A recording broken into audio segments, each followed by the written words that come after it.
What's up, YouTube? Well, as you can see, we're not in the snake room today. We're doing something a little different.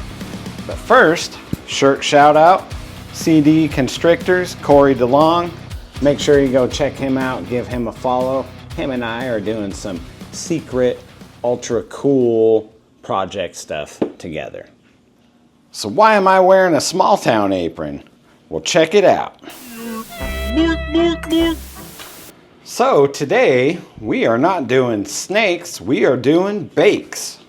So we are baking sourdough bread.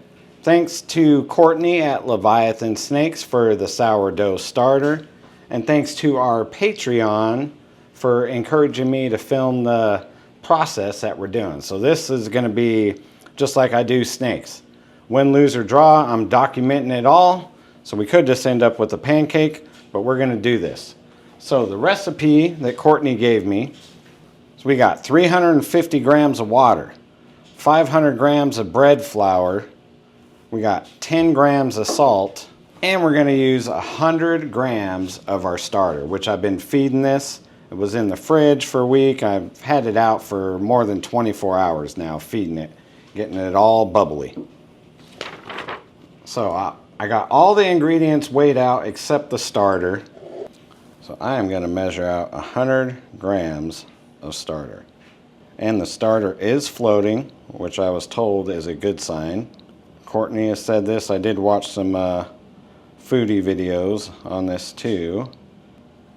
Okay, there is our 100 grams. Man, that was pretty much my whole jar. That's cool. I did make a separate container so you could see this. See how the starter is floating. So that's a good sign. So I don't think we're making a giant pancake here. So that's 100 grams of starter, 350 grams of water. Now I'm adding the 500 grams of bread flour. Pre-weighed, 10 grams of salt, pre-weighed, hands are washed, and I'm just gonna make a shaggy dough. So I'm just going to combine this up a little bit. Actually, I'm going to let it rest for 1 hour after I get the shaggy dough mixed up. All right, and that's what my shaggy dough looks like. Now I'm going to cover it and let it rest 1 hour. 1 hour later. So now I want to fold after the shaggy dough. I'm going to fold and fold. Be amazing if this bread works, but champions make adjustments, not excuses. All right, so I've done some folding, which is supposed to strengthen it. Seems a little wet to me, but what do I know? All right, well, it does seem a little stronger. Now, I'm gonna put it in a warm spot. I have the oven on warm a little bit, just a little warm. Let it rest for another 30 minutes. All right, we're on round 2 of the fluff and fold. The dough's starting to look like dough now. Same thing as before. I'm gonna grab the sides, fold it over, do the corners. All right, so we're gonna cover it and let it rest again. All right, so I've done the fluff and fold 4 times. Still looks like a gooey mess, so I don't know if I'm doing it right, but I'm gonna flour my little proofer here. I'm gonna flour the dough, flour my working surface. Obviously, I'm not a professional. All right.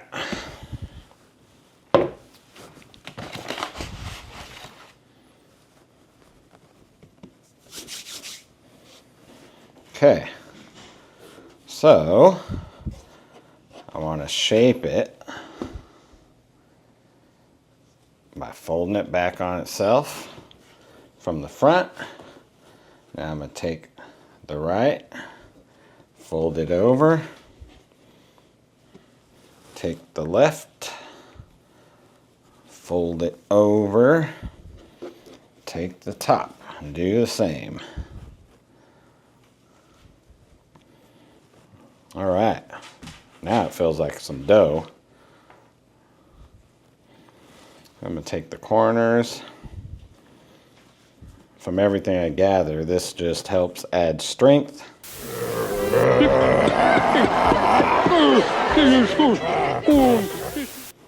So we'll see.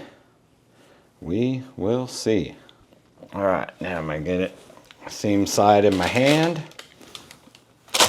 And that's my proofing bowl. I'm gonna do a little bit more shaping. All right, so that's what it looks like before I set it out to proof. I'm gonna cover it and I'm gonna come back and check it in 90 minutes. 2 hours later. All right, guys, so our loaf is proofed. This is what it looks like right now. It's kind of springy. Not as springy as it should be, but we're baking it. So, first thing I'm gonna do, this is the seam side up here. This is my blind dog Abby down here. She really doesn't usually know where she's at, but whatever. My flour, my parchment paper. For the past 30 minutes, my cast iron Dutch oven has been preheating in the oven at 450 degrees. All right.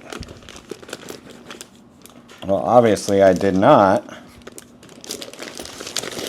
flour the proofing paper enough.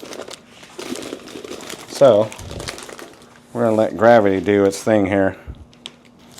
You can tell I'm a rookie, huh? I probably need a proofing pan. Well, I'm gonna continue to do this. I really like this. Try to keep as much of that dough on there as I can.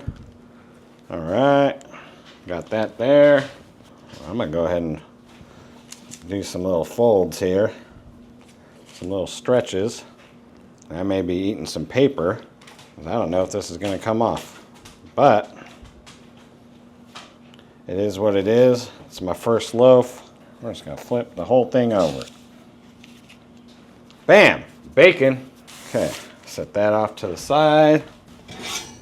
Get our Dutch oven out. Okay, I'm gonna drop this bad boy in here. Boom. Grab the scissors. I'm gonna make 5 little cuts. Let the energy go up. We're gonna throw this bad boy in the oven. And I'm gonna be eating some pink salmon sourdough bread sandwiches tonight.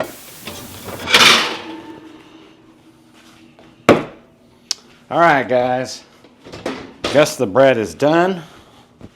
We did 450 degrees for 25 minutes with the top on, and then we bumped it down to 425, took the top off, and did an additional 25 minutes. I did save some starter, so in case this is horrible, I can try again.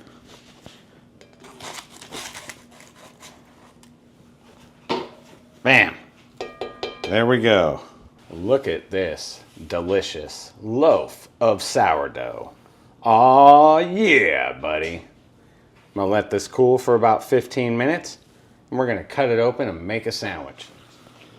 All right, guys, we're at the moment of truth. This bad boy's cooled off. It looks great. It's been cooling off for about 15 minutes. There is a considerable amount of flour. Now, the moment of truth. Oh, yeah. Breadcrumbs flying everywhere. This is... Look at that. That is like bacon right there.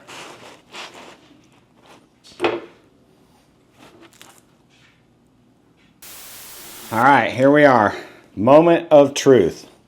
I just made me a sandwich. I already had the pink salmon, which I used the pink salmon juice for the baby hognose descent, so that's a good tip right there, and you can eat the salmon.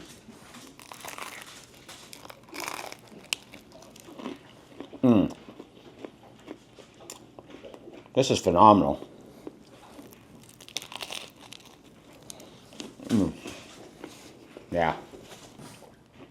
Big shout out to Courtney at Leviathan Snakes for the bread starter and all the pointers and tips. I'm going to start making bread every weekend.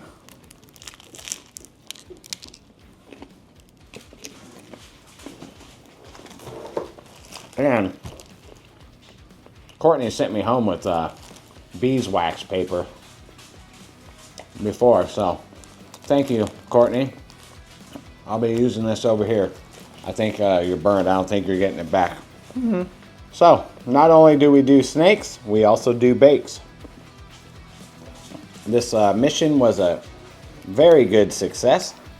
And if I was going to ship out my bread, how would I ship it? I'd use Redline Shipping.